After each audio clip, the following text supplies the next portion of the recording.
I really do like Solange, sincerely. I'm down for her, and I trust her judgment. I would love to do an album of standards. Sometimes I learn by someone giving me warnings and giving me advice about what to do next. And other times, a lot of times, I have to put my hand into the fire.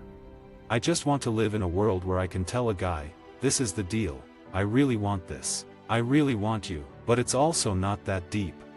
Most of my friends, growing up, were upper-middle-class white kids, so it was a different reality at home both culturally and linguistically. It created a lot of insecurities for me, but it also did a lot of amazing things that I didn't know were happening at the time.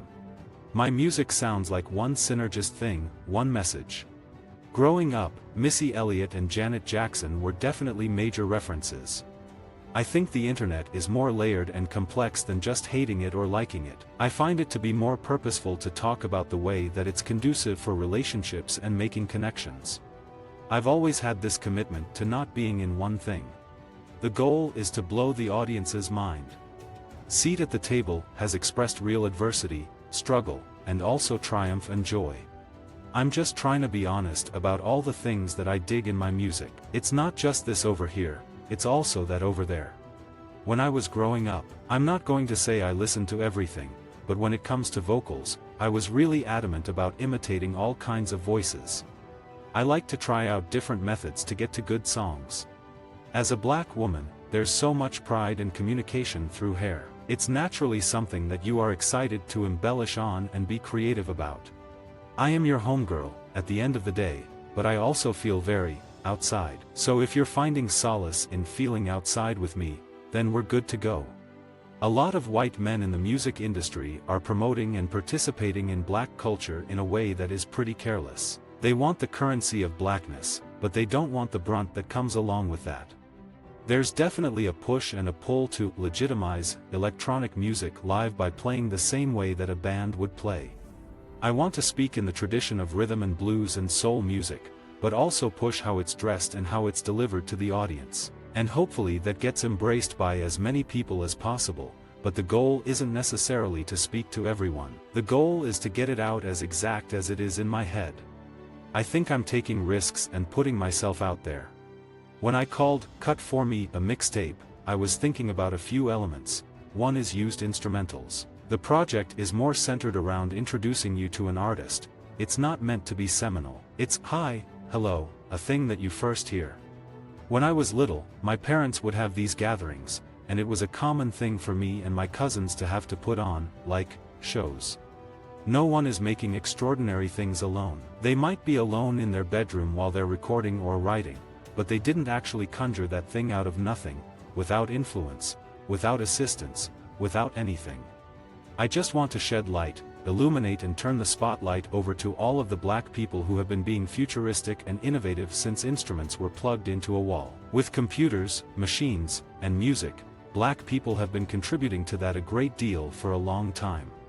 I've grown up feeling very American but being constantly bothered by people. There's internalized racism and feeling weird about being second generation. I was in school studying international studies and sociology. I was really into what was going on in school. I was affected by the ideas and engaged as a student, but not disciplined or motivated enough to do the work. That was a fear of mine for a while, that nothing was motivating. I don't want you to feel defeated, like, oh boy, why do you do this to me? We have too many of those songs. To me, the best writing points to something literal or common but is also nuanced. The moment when somebody is telling you they love you while simultaneously disappointing you. Everybody's experienced that. I don't write lyrics. I hear the track and sing in gibberish over it, then I try and fit words into the phrasing and melody that I already have set. Everything is left to chance. Fog and one blue light is all I need in life at the club. Just a dark room and loud music. I'm into that. Popular music was this abstraction. An abstraction that I was relating to immensely but was ultimately far away. I am not carefree, I'm just not. I experience an immense amount of joy, a crazy amount of joy through sadness and so much struggle. There's something problematic about carefree black girl. I'm just trying to soundtrack your real life. I'm just trying to give you a place to feel safe in all the parts of your experience. Anyone who understands anti-racist work, a white person specifically, understands that it is not black people's responsibility, or any person of color's responsibility, to dismantle the structures that keep white people in positions of power. We do our job to thrive, to survive, to protect ourselves, to sit together and feel better and to heal. It's been hard for me to nail visual language and personal style because I like so many different things. As it pertains to my black womanhood, there's just a lot of ground to cover. There's a lot of stuff to say.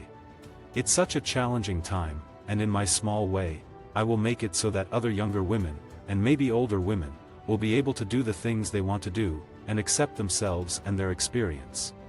I would say Tracy Chapman was the first time I obsessed over an entire record. I knew every song, I knew the exact amount of seconds between each song. That's the level of obsession that I had. I spent a lot of time in college. I was just being academic and discovering myself through reason and analysis. I like smart rappers who aren't necessarily trying to be deeper than you, like Danny Brown. After it became clear that I was not going to graduate, I had this moment where I was like, I need to not sulk. I need to pursue, at least try, to pursue music. But if I don't try, I'm going to be a really bitter middle-aged lady working in a cubicle. A black woman's handbook in this industry is, whoa. The chapter on Don't Go There. The chapter on How to Say That Nicely, how to express that you don't like something so that you don't lose the opportunity, which is what we're doing all day long. I'm pushing back against the white, misogynistic, heterosexual establishment in the music industry, like, literally, in all its forms. There is this feeling among black artists that you have to be really careful. We're not inclined to talk about this stuff because, if we do, we put ourselves in a position where we're not marketable or where we can't win. I think my worst enemy was myself. It's like I've been in my own way more than anybody else has been. I've talked about that with friends, about what genre makes sense to choose for each record and the strategy around that. Sometimes it's more about the moment of time, and other times it's more about the sound of the song. Sometimes it's about what's going on in larger life, in politics. We are, as artists, we are racialized through genre and called black, without being called black, through genre. When I started making songs, some of them read as mixtape Y, and some of them read as album Y. I guess the bottom line is I don't make music that is consumed en masse. The assumption is simply that I hit on all the things I've hit on so far by accident, that my talent is just this raw thing that pours out of me, and then white people feel like they have to come in and contain it, refine it, and bring it to the place where it can be released. Visit our website for more quotes, quoting.com.